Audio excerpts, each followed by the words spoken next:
పట్ల సానుకూల నిర్ణయాలు తీసుకోవాలని కోరుతున్నట్లు బీఆర్ఎస్ పార్టీ సీనియర్ నాయకులు వినోద్ కుమార్ అన్నారు. సాయంత్రం జరిగే కేబినెట్లోనైనా రైతు బంధు పథకం గురించి చర్చించాలన్నారు. ప్రధానితో సహా చాలా మంది రైతు బంధు పథకాన్ని స్వాగతించారని గుర్తు చేశారు. పీఎం కిసాన్ పథకానికి స్ఫూర్తి రైతు బంధు అని గుర్తు చేశారు.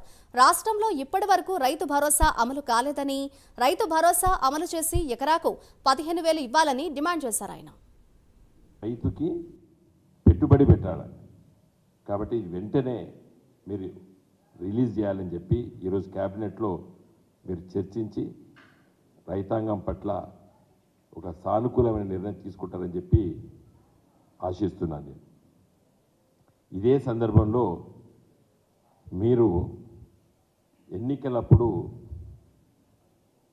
బోనస్ రైతుకి ప్రతి క్వింటాల్కి పంట పండించినటువంటి వరి ధాన్యానికి 500 రూపాయలు చొప్పున ఇస్తా అన్నారు. మీకు అందరికీ తెలుసు, తెలంగాణ రాష్ట్రంలో 1,20,000 ఎకరాల వరి ధాన్యం నాట్లేస్తారు. దాదాపు 1 కోటి టన్నుల వరి ధాన్యం పండుతుంది తెలంగాణలో.